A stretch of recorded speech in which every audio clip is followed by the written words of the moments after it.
మనం ఈరోజు chicken pickle పెడుతున్నాం కదండి, వాటికి కావాల్సిన ఇంగ్రీడియంట్స్ చూపిస్తున్నాను. ఇది 1 kg చికెను విత్ బోనే తీసుకున్నాను. ఇలా చిన్న చిన్న పీసెస్గా కట్ చేయించుకోవాలి. 1 kg చికెన్. వీటికి కావాల్సిన ఐటమ్స్ చూపిస్తాను. 1/2 కప్ వచ్చేసి సాల్ట్, 1/2 కప్ వచ్చేసి ధనియాలు అండ్ గరం మసాలా రెండు కలిపి ఇది 1/2 కప్ వచ్చేసి కారము. ఇది వచ్చేసి పెద్ద నిమ్మకాయలు 3 నిమ్మకాయలు తీసుకున్నాను. అల్లం పేస్ట్ 3 to 4 స్పూన్స్ వేసుకోవాలి. స్టవ్ పెట్టించి స్టవ్ మీద ప్యాన్ పెట్టుకున్నానండి. దీంట్లో ఇప్పుడు మనం ఆల్రెడీ కడిగి పెట్టుకున్న చికెన్ వేసేసుకుందాం.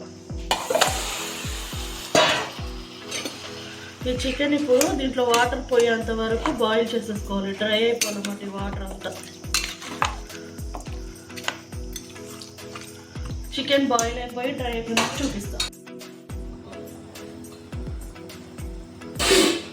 చూసాను కదండి, చికెన్ అంతా వాటర్ వచ్చేసింది.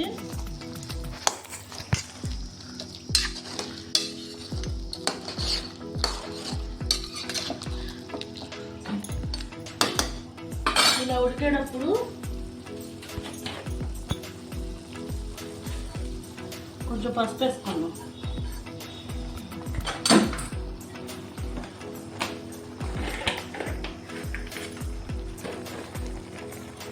అలానే పికిల్ పెట్టేటప్పటికి చికెన్ ముక్కలకి కొంచెం చప్పగా లేకుండా ఉండటం కోసం కొంచెం సాల్ట్ వేస్తున్నాం.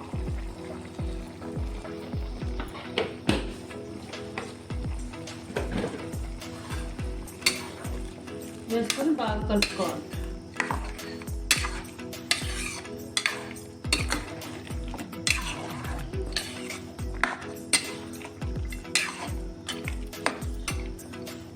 ఈ వాటర్లో బాగా ఉడికితేనే నీచు స్మెల్ అంతా పోయి శుభ్రంగా బాయిల్ అయిపోయి ముక్క కూడా సాఫ్ట్గా ఉంటుంది అనమాట. లిడ్ క్లోజ్ చేసేసి ఫ్లేమ్ కొంచెం హై టు మీడియం నుంచి పెట్టుకొని బాయిల్ చేసుకుందాం. చికెన్ ఇలా వాటర్ అంతా ఇంకిపోయినట్టు డ్రై రోస్ట్ చేసేసుకోవాలండి. ఇదిగోండి, వాటర్ ఏం లేవు, మొత్తం ఇంకిపోయాయి. ఇలా డ్రై రోస్ట్ చేసేసుకోవాలి. నీరు అస్సలు ఉండకూడదు కొంచెం కూడా. ఈ డ్రై రోస్ట్ చేసుకున్నాం కదా, ఇప్పుడు చికెన్ని మనము ఫ్రై చేసుకుందాం. స్టవ్ మీద ప్యాన్ పెట్టుకొని ఆయిల్ వేసుకున్నానండి. ఇప్పుడు చికెన్ మనం ఆల్రెడీ బాయిల్ చేసాం కదా, ఇది వేసి ఫ్రై చేసుకుందాం.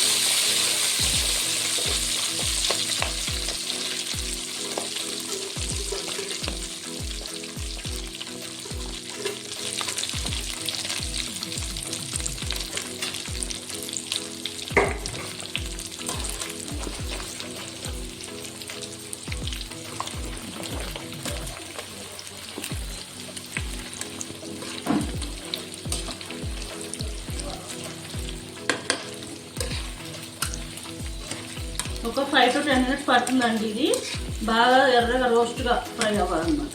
కొంచెం ముక్క హార్డ్ అవ్వాలి కొద్దిగా. చికెన్ ఇందాక ఫ్రై చేస్తున్నాను చెప్పాను కండి, ఇలా ఎర్రగా గోల్డ్ కలర్లో వచ్చేటట్టు ఫ్రై చేసుకోవాలి. ఇవి తీసేసుకుందాం.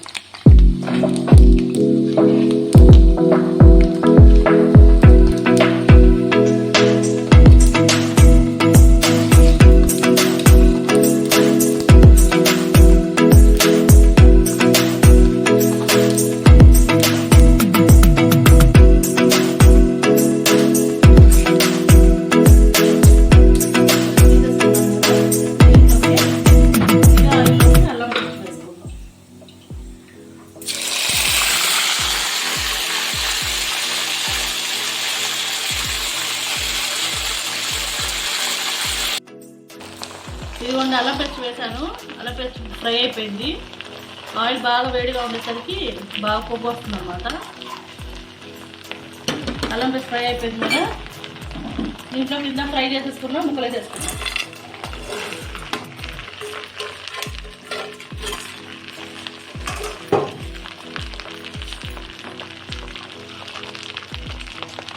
దాంట్లోకి సరిపడా సాల్ట్. ఇందాక మనం ఆల్రెడీ ముక్కలు ఉడికేటప్పుడు మనం కొంచెం వేసుకున్నామండి, చూసి వేసుకోవాలి. అందుకే కొంచెం తగ్గించాను.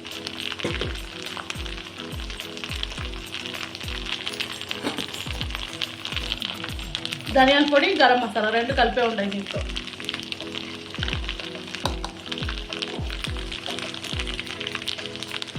కారం వేసుకునేటప్పుడు లాస్ట్ వేస్తున్నాను, ఎందుకంటే మాడిపోతుంది కదా, అందుకని. కారం కూడా కొంచెం చూసి వేసుకున్నాను. నేను ముక్కలు ఎక్కువ ఉంటాయేమో అనుకున్నాను, కొంచెం తగ్గించాను.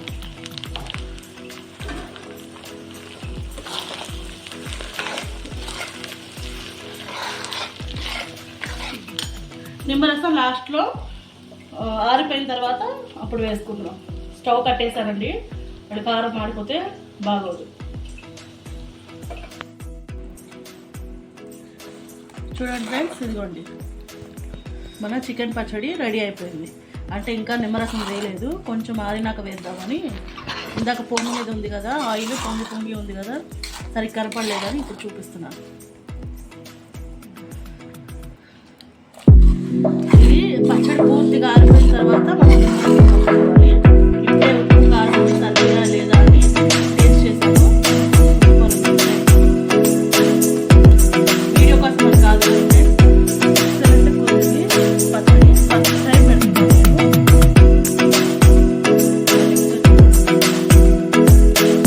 ఆయిల్ సరిపోతుంది, ఎక్కువైందని కాదు, ఆయిల్ సరిపోతుంది. ఎందుకంటే ఈ రోజంతా ఉండాలి కదా, ఒక 2 days అన్నా ఇట్లా మగ్గితే ఇది 3rd డేను రేపు సాయంత్రం కానీ సరిపోతుంది. ముక్కకి ఉప్పు కారం నిమ్మరసం వేసుకుంటే అప్పుడు పర్ఫెక్ట్. అయినా సరే రైస్ అయిన తర్వాత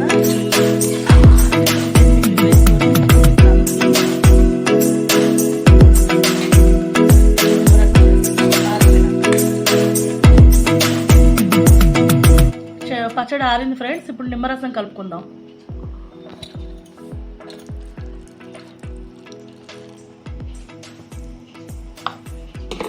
ఇవి 2 నుంచి 3 నిమ్మకాయలు కట్ చేశాను, పెద్దవి. ఇదంతా ముక్కలకి ఉప్పు కారం నిమ్మరసము మసాలా అన్నీ పట్టే విధంగా కలుపుకొని ఈ రోజంతా ఊరబెట్టుకొని రేపు తినండి ఫ్రెండ్స్, పర్ఫెక్ట్గా ఉంటుంది.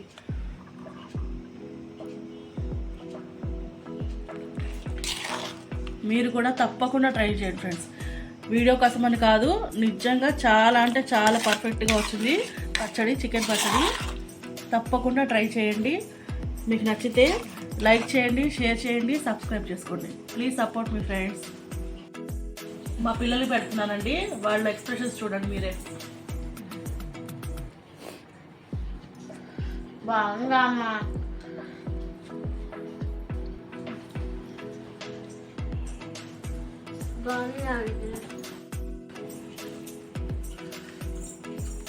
నేను దీన్ని చెప్తున్నానండి, టేస్ట్ ఎలా ఉందో చెప్తాను.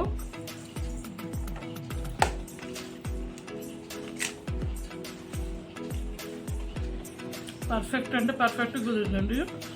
పీస్ కూడా కరకరలాడుతూ ఉప్పు కారం కరెక్ట్గా సరిపోయినాయి. తప్పకుండా ట్రై చేయండి. ఈ రెసిపీ కనుక మీరు ట్రై చేసి కమెంట్లో మటుకు కమెంట్ చేయండి. తప్పకుండా లైక్ చేయండి, షేర్ చేయండి. Please subscribe friends. Thank you for watching. Bye, all of you.